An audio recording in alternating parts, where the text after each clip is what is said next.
तो hello guys, स्वागत है तुम सभी का एक और ब्रांड न्यू वीडियो में। तो आज का टॉपिक है विंटर आर्क। तो बेसिकली विंटर आर्क शुरू हुआ था नवंबर एंड दिसंबर से, जो कि फाइनली खत्म हुआ है अब जाके अप्रैल में। तो मेरे रैंक करे हुए टॉप 3 एनिमेज जो कि इस विंटर आर्क में मुझे सबसे ज्यादा पसंद आया, जिसमें फर्स्ट पे आता है जुजुत्सु काइसन का सीजन 3, हेल पैराडाइज का सीजन 2 और फायर फोर्स का सीजन 3। ये विंटर आर्क एनिमेज फैंस के लिए बिल्कुल रोलर कोस्टर के जैसा था, जिसमें उन्होंने एनिमेज के अंदर डेथ देखी, रोमांस देखा, पावर अप्स देखे, एक्शन देखा, इमोशंस देखे। फाइनली अब जब विंटर आर्क खत्म हो चुका है तो मैं रैंक करने वाला हूँ मेरे टॉप 3 एनिमेज का ब्रेकडाउन। इस ब्रेकडाउन में हम बात करेंगे एनिमे के स्टार्ट होने से उसके लास्ट एपिसोड तक पूरी स्टोरी का recap, main plot, ending impact. So sit back and चलो एंटर करते हैं इस एनिमे यूनिवर्स के विंटर आर्क। तो चलो बात करते हैं सबसे पहले जुजुत्सु काइसन सीजन 3 की। स्टोरी कंटिन्यू होती है डायरेक्टली अपने प्रीवियस क्रियोस के बाद से, जहां दुनिया कर्स एनर्जी से हिल चुकी। सीजन 3 के अंदर मेन फोकस होता है यूजी इतोदोरी की मेंटल हेल्थ पे, क्योंकि लास्ट सीजन में तुमने ऑलरेडी देखा था कि शिबुया आर्क में क्या हुआ था।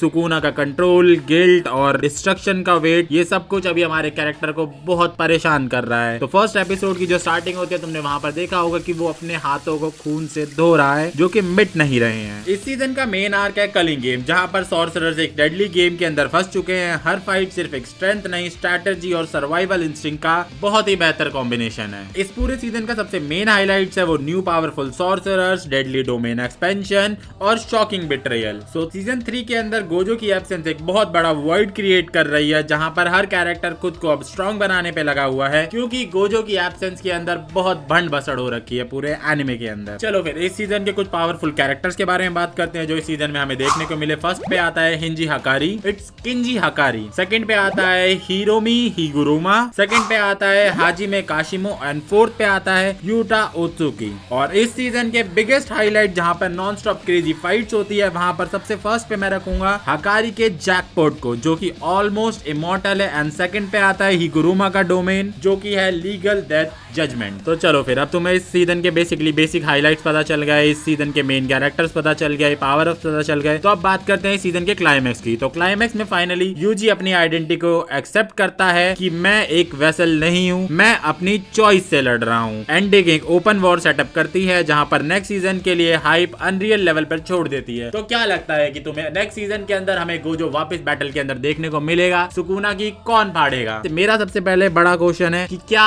एंजल यहाँ पर बहुत बड़ा रोल प्ले करने वाली है या नहीं। चलो फिर अब जब पहले एनिमे की बात हो चुकी है तो moving to the second anime, that is Hell Paradise का सीजन 2।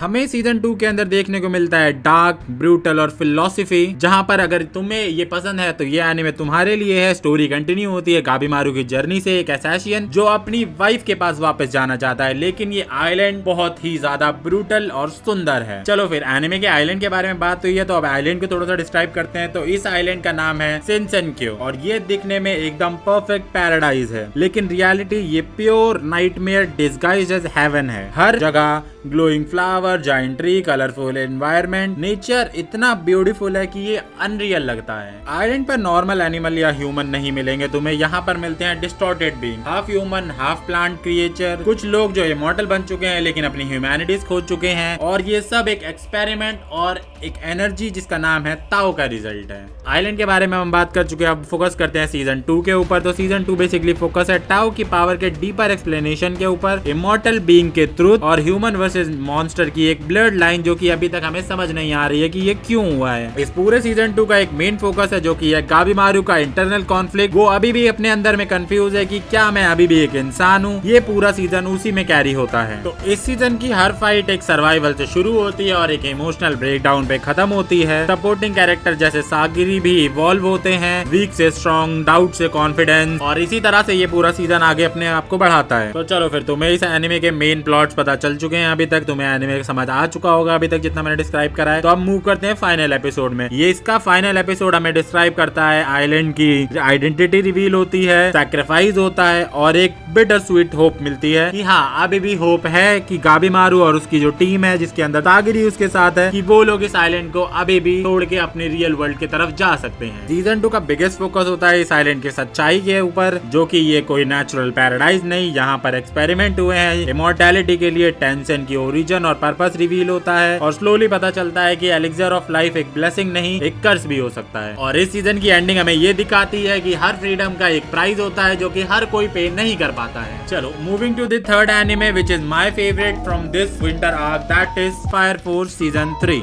ये सीजन पूरा मैडनेस से भरा हुआ है और स्टोरी डायरेक्टली ड्राइव करती है अडोला बर्स्ट, इवेंजुअलिस्ट और वर्ल्ड डिस्ट्रक्शन के कॉन्सेप्ट में। तो फाइनली सीजन 3 के अंदर हमें सबसे पहले समझ आता है कि अडोला वर्ल्ड और रियल वर्ल्ड का क्या कनेक्शन है, वो हमें समझाया जाता है। और इस सीजन के अंदर जो टॉप टियर मेन हाईलाइट है दैट इज शिनरा का अल्टीमेट ट्रांसफॉर्मेशन दिखाया जाता है। इसके बाद बात आती है कि आर्थर के इनसेन पावर अप और बेनीमारू के डोमिनेंस के, जो सब कुछ टॉप टियर था। तो अब बात करते हैं इस एनिमे के फाइनल आर्क की, जहां पर हमें सबसे पहले पता चलता है कि रियलिटी और इमेजिनेशन मर्ज होने शुरू हो चुकी है। शिनरा ऑलमोस्ट गॉड लाइक हो चुका है और अब दुनिया का फेट सिर्फ एक सिंगल डिसीजन पे टिका हुआ है कि क्या होगा आगे। तो इस एनिमे की एंडिंग एक माइंड ब्लोइंग और एक इमोशनल इंपैक्ट देके जाती है, एक ऐसा कंक्लूजन जो पूरे सीजन को एक डीपर मीनिंग देता है। तो अगर तुम लोगों ने नहीं देखी है इसकी एंडिंग, तो यहाँ पर मैं स्पॉयलर्स देने वाला हूँ। अगर तुमने देखी है तो तुम कंटिन्यू कर सकते हो, अदरवाइज तुम यहाँ से सीधा आउटरो के ऊपर मूव कर सकते हो। सीजन 3 के फाइनल बैटल शुरू होती है शिनरा वर्सेस इवेंजुअलिस्ट की, जहाँ पर इवेंजुअलिस्ट चाहती है कि इस वर्ल्ड का कंप्लीट डिस्ट्रक्शन हो। वहीं पर शिनरा चूज करता है कि नहीं, वो